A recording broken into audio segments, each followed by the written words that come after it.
Hello there, Heights Church. How's it going? It's Pastor Tim, and I'm excited to share the devotional today with you because I've kind of come across something that was encouraging to me, and I wanted to take the time to share it. And it's kind of an overview of the Israelites in the Old Testament.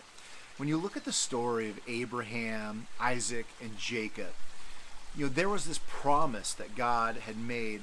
It was the promised land, the land of Canaan, and yet those guys never actually took possession of it. They lived their entire lives without receiving or taking possession of the promise of God, the promised land. Matter of fact, it was actually 500 years later after Jacob that the Israelites even began to possess the promised land. And so it made me start to question how are they able to keep that level of faith during that time? How did their faith not falter? Well, here's the encouragement in what I found out as I dove deep, and this is what I want to share with you because we're in kind of uncertain times right now. We are feeling pressures and anxiety and uncertainty, and we're wondering, what's going on, and sometimes that can cause our faith to kind of stumble a bit. And here's what I need you to understand. Here's what I've learned as I look at the Israelites, and it was this belief. Get this, because to them, the Israelites, to them, God's promise was as good as a reality. The promise of God, the fact that God made this promise, was as good as actual tangible reality. Let me say it this way. The belief in what God had promised was enough for them to have hope. For them to have hope. Just the belief of what God had promised. The promises of glory ahead, the promises that God gives us, that was as encouraging as certain, right? So as encouraging and as certain as actually possessing it. Just the belief in it. Now, that in and of itself was the key to their faith. And that's what I want to encourage you with today. That we need to believe and put our faith in the promises of God, not in the circumstances that the world provides us, but the actual promises of God. That's the situation we're in now. The world provides these ups and downs, but yet the promises of God, the very fact that God has given his promise, should be enough for us to hold on to and give us hope. It's more than actually possessing anything material or physical. Matter of fact, the most positive thing in our faith is not what we can touch, not what we can see or even measure, but the promise that one day we'll be with Jesus forever. Like that promise, the assurance of our salvation, of a home in heaven, that idea of that promise. Matter of fact, the heart of that promise, that it comes from God, that is the most incredible thing that should bolster our faith. Because nothing in this life nothing in this life, including, right, God's most awesome earthly blessing.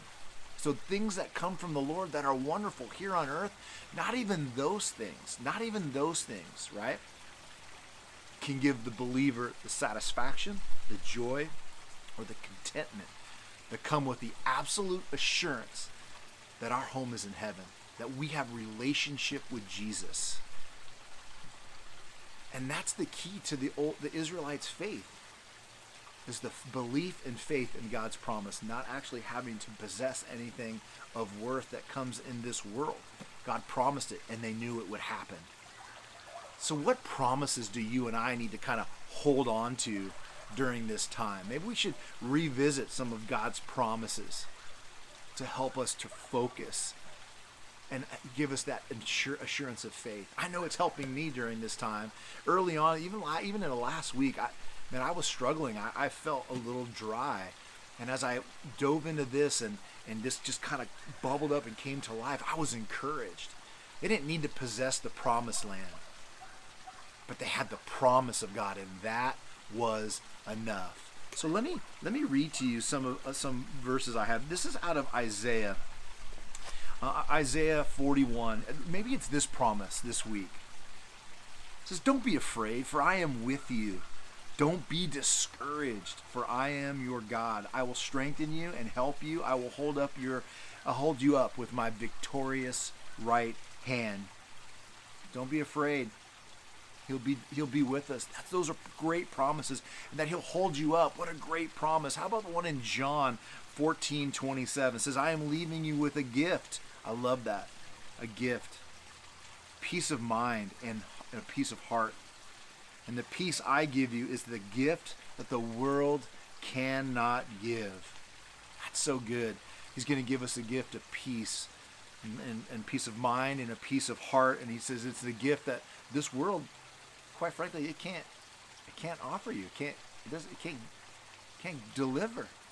He says, so because of that gift of peace, don't be troubled or afraid. What a great promise to hold on to.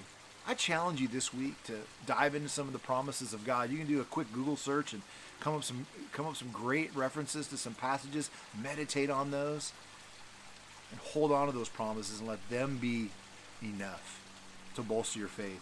So I'll leave you with this passage in 1 Samuel 2:30. It says this: "Those who honor me, I will honor."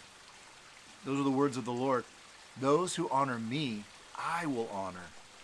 Listen, nothing honors God more than a life of faith.